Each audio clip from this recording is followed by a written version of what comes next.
আমাদের অনন্য স্টোরি সকল প্রকার পার্ট গল্প দেখতে আমাদের চ্যানেলটি সাবস্ক্রাইব করে পাশে থাকা বেল আইকনটিতে ক্লিক করে অল নোটিফিকেশন অন করে দিন। আপু, আমি তোমার জন্য জুস নিয়ে আসছি, কেমন? নূর ঘাড় কাত করে বলল, আচ্ছা। নীলা চলে যেতেই আদিত্য ধীরে ধীরে নূরের কাছে গিয়ে বেডের উপর বসল। নূরের দিকে মায়া ভরা দৃষ্টিতে কিছুক্ষণ তাকিয়ে রইল। তারপর গালে আলতো করে হাত রেখে বলল, এখন কেমন লাগছে তোমার? খারাপ লাগছে না তো? নূর মুখ ছোট করেই দুই দিকে মাথা নাড়িয়ে না বোঝালো। নূর আদিত্যের দিকে কেমন চোরাভাবে অপরাধী চোখে তাকিয়ে আছে।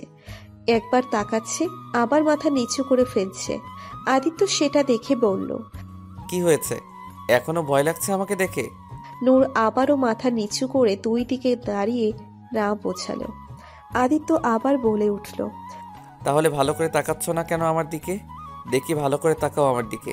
কথাটা বলে আদিত্য দুই হাতে নূরের মুখটা ধরে উপরের দিকে তুলে বলল, কি হয়েছে আমার অ্যাঞ্জেলের? নূর বাচ্চাদের মতো অপরাধী মুখ করে আদিত্যের কপালের দিকে তর্জনী আঙ্গুল দেখিয়ে বলল, এটা আমার জন্য হয়েছে, তাই না? আমি তোমাকে ব্যথা দিয়েছি। নূর দুই হাতে দুই কানের লতি ধরে অপরাধী সুরে বলল, অনেকগুলো সরি, আর কখনো এমন করবো না, সত্যি বলছি। আদিত্য একটা প্রাপ্তির হাসি দিয়ে নূরের দুই হাত কান থেকে নামিয়ে নিচের হাতের ভিতর নিয়ে নরম সুরে বলল, তোমার সরি বলতে হবে না, আমি তো পুরোটাই তোমার। তুমি আমার সাথে যা খুশি তাই করতে পারো। আর এটা তো সামান্য ব্যাপার, তেমন কিছুই হয়নি আমার। ব্যাস, তুমি ঠিক থাকলেই হলো, আর কিছুই চাই না আমার। নূর আদিত্যের কপালে ব্যান্ডেজের উপর আলতো করে হাত ছুঁয়ে দিয়ে বলল, অনেক ব্যথা হচ্ছে, তাই না? আমি জাদু করে দিই? আদিত্য ভুরু কুঁচকে বলল, জাদু? হ্যাঁ, জাদু। আমি যদি কখনো ব্যথা পাই তাহলে আম্মু আমাকে এই জাদু করে দেয়। আচ্ছা তাই? কি জাদু? নূর হাঁটু ভর দিয়ে বসে মাথাটা একটু উঁচু করে দুই হাতে আদিত্যের মুখটা ধরে কপালে ব্যান্ডেজ করা জায়গায় একটা চুমু খেল। ব্যাস, এতটুকুই যথেষ্ট ছিল আদিত্যের ভাটা পড়া নদীকে সুখের জোয়ারে ভাসানোর জন্য। আর কি চাই ওর? আদিত্য চোখ বন্ধ করে এই মধুর স্পর্শটা নিচের ভেতর মিশিয়ে নিল। এইটুকু আঘাতের জন্য যদি এতটা সুখের জোয়ার পায়, তাহলে আদিত্য প্রতি মুহূর্তে আঘাত পেতে রাজি। চুমু খাওয়া শেষে নূর আবার ঠিক হয়ে বসল। আদিত্য এখনো চোখ বন্ধ করে আছে, ঠোঁটে ঝুলছে তার অতীব প্রাপ্তির হাসির রেখা। আদিত্য ধীরে ধীরে চোখ খুলে তাকালো। নূর তখন বলে উঠল, এইটা হলো জাদু। আম্মু বলে এই জাদু করলে আর ব্যথা থাকে না। দেখবে এখন তোমারও ব্যথা সেরে যাবে। আদিত্য হঠাৎ দুই হাতে নূরকে জড়িয়ে ধরল। নূরকে আষ্টে পৃষ্ঠে জড়িয়ে ধরে বলল, সারবে না, সেরে গেছে। তুই সত্যিই জাদুকর। তোমার জাদুতে আমার সব ব্যথাই ছুমন্তর হয়ে যায়। তুই সত্যি একটা অ্যাঞ্জেল, আমার লাইফের অ্যাঞ্জেল। কথাগুলো বলে আদিত্য নূরের মাথার পাশে চুমু খেল। মনে মনে ভাবল, ওর এই অ্যাঞ্জেলটার কিছু হয়ে গেলে ও বাঁচতে পারবে না, কিছুতেই না। আদিত্যের কথা নূর তেমন বুঝতে না পারলেও হাসি মুখে সে নিজেকে আদিত্যকে জড়িয়ে ধরল। দেখতে দেখতে 3 দিন কেটে গেছে। এই 3 দিনে নূর আদিত্যের সাথে অনেকটা মিশে গেছে। রোজ সকালে উঠে আদিত্য নূরকে ওর বুকেই দেখতে পায়, আর ওই মুহূর্তটা আদিত্যের কাছে সবচেয়ে স্পেশাল মনে হয়। আদিত্য দিন রাত নূরের সেবায় লেগে থাকে। নূরের কি ভালো লাগে, কি পছন্দ করে সেটাই করার চেষ্টা করে, যাতে নূর মন খারাপ না করে। আর এই বাড়িতে ও কমফোর্টেবল হয়ে যায়। মা বাবার কথা মনে পড়লে আদিত্য তাদের সাথে ভিডিও কলে কথা বলিয়ে দেয়। আর নীলাও এখন এ বাড়িতেই থাকে, তাই তেমন একটা সমস্যা হয় না। আজ 5 দিন পর আদিত্য অফিসে এসেছে। খুবই গুরুত্বপূর্ণ একটা মিটিং ছিল, তাই আসতে হয়েছে। যদিও নূরকে বাসায় রেখে আসতে আদিত্যের টেনশনের শেষ ছিল না। বারবার করে সার্ভেন্টদের বলে এসেছে নূরের দিকে খেয়াল রাখতে। আর নীলাকেও বলে এসেছে নূরকে যেন একা না ছাড়ে, সব সময় ওর সাথেই থাকে। আর কোনো সমস্যা হলে ওকে ফোন করতে বলেছে। অফিসে আসলেও আদিত্যের মন টিকছে না। মিটিংটা কোনো রকমে শেষ করে এসে নিচের কেবিনে এসেছে আদিত্য। তাড়াতাড়ি করে চেয়ারে বসে টেবিলের উপর রাখা ল্যাপটপটা চালু করে বাসার সিসিটিভি চালু করলো। নূরকে বিয়ে করা দ্বিতীয় দিনই আদিত্য পুরো বাড়িতে সিসিটিভি ক্যামেরা লাগিয়েছিল নূরকে সব সময় নজরে রাখার জন্য। তাই এখন নূরকে দেখার জন্য সিসিটিভি লাইভ ফুটেজ চালু করলো। আদিত্য প্রথমে নিচের রুমের ক্যামেরা চেক করলো, ওখানে নূরকে দেখতে পেল না। এবার ড্রয়িং রুমের ক্যামেরায় দেখলো নূর ওখানেও নেই, শুধু নীলা সোফায় বসে টিভি দেখছে। আদিত্য একটু ঘাবড়ে গেল, নূর কোথায় গেল? আদিত্য এবার বাইরের ক্যামেরা দেখলো, ওখানে নূরকে দেখতে পেল। নূরকে দেখতে পেয়ে একটা স্বস্তির নিঃশ্বাস ফেলল আদিত্য। আদিত্য দেখলো নূর ওর বিড়াল ছানাকে কোলে নিয়ে লনের চারপাশে হাঁটাহাঁটি করছে। নূরের ওর হিরোকে ছাড়া কেমন যেন ভালো লাগছে না, টিভি দেখে মজা পাচ্ছিল না, তাই বেবিকে নিয়ে একটু বাইরে হাঁটতে এসেছে। নূর চারপাশে তাকিয়ে দেখলো সেই গার্ডগুলো দাঁড়িয়ে আছে। নূরের কথা মতো আদিত্য ওদের কালো কাপড় চেঞ্জ করে দিয়েছে, যদিও নূরের সেই ওয়ার্ল্ড ফেমাস কালারগুলো দেয়নি আদিত্য। বেচারাদের ওই রকম সাজ দিলেই সবাই ভয় পাওয়ার বদলে ওদের নিয়ে হাসাহাসি করবে, তাই কালোর বদলে শুধু ব্লু কালারের কোট প্যান্ট করে দিয়েছে। নূর এখন আর ওদের দেখে ভয় পায় না। আদিত্য নূরকে ওদের সাথে পরিচয় করিয়ে দিয়েছিল, তাই আর এখন ভয় লাগে না।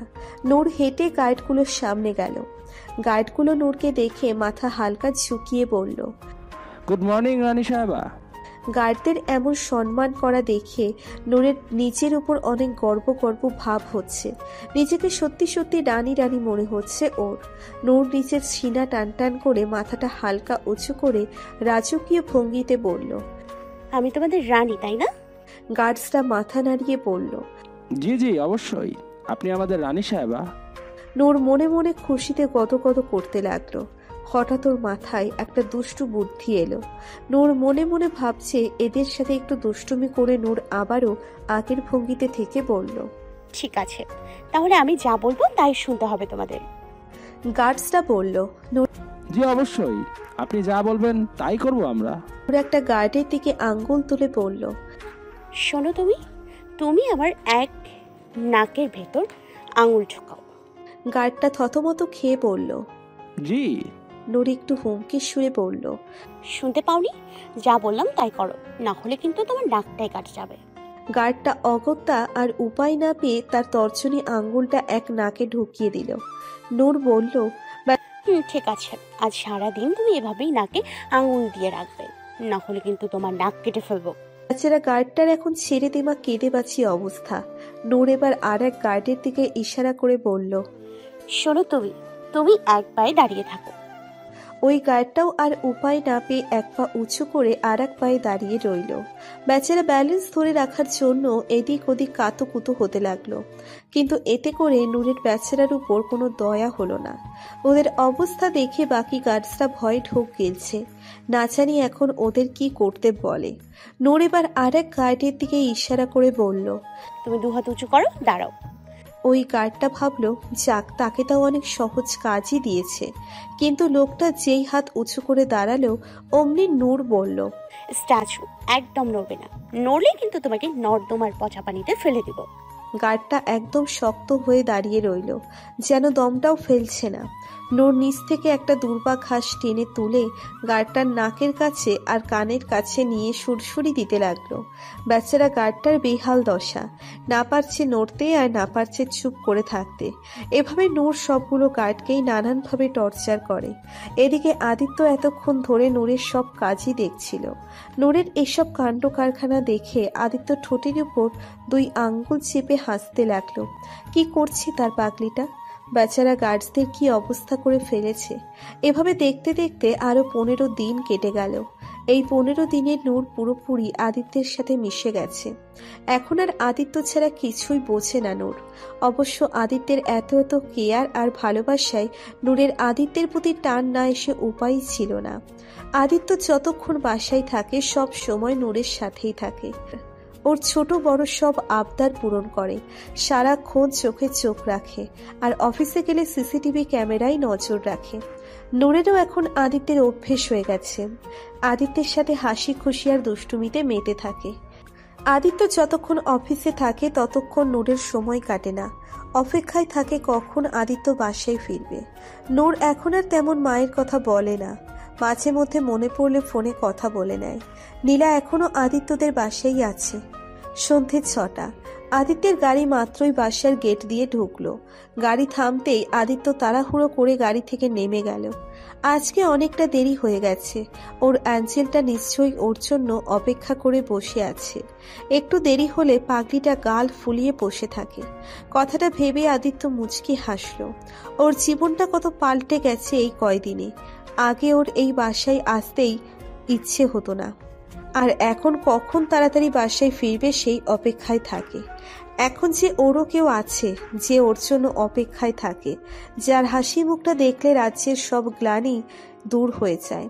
এখন আর ওর জীবনটা আগের মতো বিরান নেই। নূর ওর জীবনে এসে ওর জীবনটা সবুজের সমারোহ করে দিয়েছে। নিজের ভাবনার মাঝেই আদিত্য দরজার কাছে এসে কলিং বেল বাজালো। নূর ড্রয়িং রুমের সোফায় বসেছিল। কলিং বেলের শব্দে নূর উচ্ছ্বসিত হয়ে দরজার দিকে ছুটল। ও জানে এখন কে এসেছে, তাই তো সবার আগে নিজেই দরজা খুলবে। এটা এখন ও রোজই করে। আদিত্য আসলে নূরই দৌড়ে গিয়ে খুলে দেয়। আজও তাই করলো। নূর গিয়ে দরজা খুলে দিল। দরজা খুলতেই নূরের নিষ্পাপ মায়াবী মুখটা দেখে আদিত্যের সব ক্লান্তি ছুমন্তর হয়ে গেল। আদিত্য মুচকি হেসে নূরের কাছাকাছি এসে দাঁড়ালো, কিন্তু নূর মুখ ফুলিয়ে অন্যদিকে তাকিয়ে আছে। আদিত্য বুঝতে পারছে ওর একটু দেরি হওয়ায় নূর এমন গাল ফুলিয়ে আছে। আদিত্য মুচকি হেসে বলে উঠল, কেউ মনে হয় আমার উপর রেগে আছে। তাহলে এই চকলেটটা না হয় নীলাকেই দিয়ে দেই। আদিত্য পকেট থেকে একটা ক্যাডবেরি চকলেট বের করে নূরকে দেখালো। চকলেট দেখে নূর হাসি মুখে চকলেটটা ছু মেরে নিয়ে নিল। আদিত্য তার পাওনা নেওয়ার জন্য মাথাটা একটু নিচু করলো। নূর সেটা দেখে রোজকার অভ্যেস অনুযায়ী আদিত্যের গালে একটা চুমু এঁকে দিল। আজকাল এটা রোজকার সুখকার অভ্যেস হয়ে গেছে আদিত্যের। একদিন অফিস থেকে ফিরে আদিত্য নূরের জন্য চকলেট এনেছিল। সেদিন নূর চকলেট পেয়ে খুশিতে আদিত্যের গালে চুমু দিয়ে দিয়েছিল। সেদিন থেকেই আদিত্যের এটা অভ্যেস হয়ে গেছে। রোজ নূরের জন্য চকলেট আনে, নূরের কাছ থেকেই মিষ্টি পরশটা পাওয়ার লোভে। আদিত্য আশেপাশে তাকিয়ে দেখল ড্রয়িং রুমে কেউ নেই। আদিত্য এটা দেখে মুচকি হেসে নূরকে কোলে তুলে নিল। এটাও প্রায় রোজকার অভ্যেস হয়ে গেছে আদিত্যের। আদিত্য নূরকে কোলে তুলে নিয়ে নিজের রুমের দিকে যেতে যেতে বলল, আমার অ্যাঞ্জেলটা সারাদিন কি করলো? ব্যাস এতটুকু বলতেই নূর তার কথার ঝুড়ি মেরে বসলো। চকলেট খেতে খেতে পা দুলিয়ে দুলিয়ে সারাদিন কি করেছে সেগুলো বলতে শুরু করলো। আর আদিত্য শুধু মুগ্ধ হয়ে তার অ্যাঞ্জেলের কথার ঝুড়ি শুনতে লাগলো। সন্ধ্যে 7:30। আদিত্য ড্রয়িং রুমের সোফায় বসে ল্যাপটপে কিছু কাজ করছে, আর তার অ্যাঞ্জেল নূর ড্রয়িং রুমের চারিদিকে ঘুরে ছুটোছুটি করে খেলছে। তার পায়ের নপুরের ঝুনুর ঝুনুর শব্দে পুরো বাড়িটা মুখরিত হয়ে উঠছে। শুধু বাড়িটা না, আদিত্যের মনে হচ্ছে ওর অ্যাঞ্জেলটা ওর বুকের উপর দিয়ে পদচারণ করছে। এই নূপুর ছোড়া আদিত্যই দিয়েছে নূরকে। প্রথম যেদিন আদিত্য নূপুর ছোড়া নূরকে পরিয়ে দিয়েছিল, নূর সেদিন খুশি হয়ে ঘুরে ঘুরে পা নাচিয়ে আদিত্যকে দেখিয়েছিল। আদিত্য কাজের ফাঁকে ফাঁকে নূরের দিকেও খেয়াল রাখছে। হঠাৎ নূরের উচ্চস্বরে চিল্লানোর শব্দ এলো। আদিত্য চমকে উঠে নূরের দিকে তাকিয়ে দেখল নূর সোফার ওপর উঠে দাঁড়িয়ে রয়েছে। আদিত্য ঘাবড়ে গিয়ে নূরের কাছে গিয়ে নূরের হাত ধরে বলল, কি হয়েছে অ্যাঞ্জেল, চিল্লাচ্ছ কেন? নূর আদিত্যের হাত ধরে ভীতু স্বরে বলে উঠল, কুমিরের বাচ্চা, কুমিরের বাচ্চা, আমাকে খেয়ে ফেলবে। আদিত্য থতমত খেয়ে বলল, কুমিরের বাচ্চা? কুমিরের বাচ্চা কোথা থেকে আসবে? নূর ফ্লোরের দিকে আঙ্গুল দেখিয়ে ইশারা করে বলল, ওই যে দেখো, কুমিরের বাচ্চা আমাকে খেয়ে ফেলবে, আমাকে বাঁচাও। আদিত্য নূরের হাতের ইশারা বরাবর ফ্লোরের দিকে তাকিয়ে দেখল ফ্লোরে একটা টিকটিকি হাঁটছে। আদিত্য বাচ্চারা বোকা বনে গেল। তার মানে নূর এই টিকটিকিকে কুমিরের বাচ্চা বলছে? নূর আদিত্যের হাত টেনে উপরে তোলার চেষ্টা করে বলল, ওই হিরো, তুমি উপরে আসো, এই কুমিরের বাচ্চাটা আমাকেও কামড়ে খেয়ে ফেলবে, কাছে আসো। আদিত্য একটু হেসে নিয়ে বলল, আরে ওটা কুমিরের বাচ্চা না তো, ওটাকে টিকটিকি বলে। নূর বলে উঠল, কিন্তু এটাকে তো কুমিরের মতোই দেখা যায়, দেখো একদম কুমিরের মতো দেখতে। আদিত্য নূরের হাত ধরে সোফায় বসিয়ে দিয়ে বলল, ওইটা টিকটিকি, আর তুমি তো দেখছি একদম ভিতর ডিম। এইটুকু টিকটিকি দেখে কেউ ভয় পায়? কথাটা বলে আদিত্য হাসতে হাসতে আবার ল্যাপটপে এসে বসলো। আদিত্য আদিত্যর বলা কথাটা যেন নূরের ইগোতে লাগলো। নূর হালকা রাগ নিয়ে আদিত্যের পাশে বসে বলল, আচ্ছা তুমি বুঝি কখনো ভয় পাও না? আদিত্য ল্যাপটপের দিকে তাকিয়ে থেকেই জিহ্বা দিয়ে চয়ের মতো উচ্চারণ করে খানিকটা অ্যাটিটিউডের সাথে বলল, আমি আর ভয় কখনোই না। আদিত্য আর ভয় কখনো একসাথে যায় না। নূর এবার বিস্ময় নিয়ে বলল। সত্যি হিরো, তুমি কখনো ভয় পাও না? আদিত্য একইভাবে বলল। কখনো না। আদিত্যের কথা নূরের কেমন যেন বিশ্বাসযোগ্য হলো না। নূরের মাথায় একটা দুষ্টু বুদ্ধি এলো। নূর কিছুক্ষণ চুপ করে থেকে হঠাৎ করে চুলগুলো একটু এলোমেলো করে সামনে এনে চোখ দুটো বড় বড় করে দুই হাত উঁচু করে হাতের আঙ্গুলগুলো ছড়িয়ে আদিত্যের কানের কাছে এসে গলার স্বর ভারী করে বলতে লাগলো, হাও মাও খাও, মানুষের গন্ধ পাও, আমি বট গাছের ভূত, আমি তোমার ঘাড় মটকাবো, হাও মাও খাও। নূরের এমন অদ্ভুত ফেস বানানো দেখে আদিত্য প্রথমে কিছুক্ষণ নূরের তাকিয়ে রইল। তারপর হঠাৎ হু হা করে হেসে উঠল। বউটা ওর আজকে ওকে চরম বিনোদন দিয়েছে। কেমন করে ভয় দেখাচ্ছে, যেন আমি কোনো ছোট বাচ্চা। আদিত্যের হাসি দেখে নূরের রাগ হলো। ও ভয় দেখাচ্ছে, আর হিরো কিনা ভয় পাওয়ার বদলে হাসছে। নূর আদিত্যের হাসির মাঝেই হঠাৎ করে ওর নাকের ডগায় একটা কামড় বসিয়ে দিল। সাথে সাথে আদিত্যের হাসি থেমে গেল। নূর আদিত্যের নাক ছেড়ে দিয়ে জিহ্বা দেখিয়ে বলল, এখন হাসো হাসো।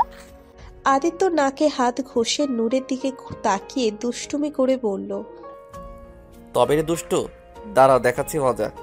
কথাটা বলে আদিত্য নূরের দিকে তেড়ে যেতে লাগলো। নূর উঠে দৌড় লাগালো। নূর আগে আগে আর আদিত্য পিছনে পিছনে ছুটতে লাগলো। নূর খিলখিল করে হাসছে আর সোফার চারিদিকে গোল গোল করে ছুটছে। আদিত্যও হাসছে আর নূরকে ধরার জন্য ওর পিছনে ছুটছে। এভাবে দুজনই সারা ড্রয়িং রুম জুড়ে ছুটোছুটি করছে। হঠাৎ ঠাস করে কোনো কিছু পড়ার শব্দে দুজনেই থেমে গেল। শব্দটা কোথা থেকে আসলো সেটার উৎস খোঁজার জন্য দুজনেই দরজার দিকে তাকালো। দরজার সামনে ফ্লোরে পড়ে থাকা একটা ব্যাগ দেখতে পেল।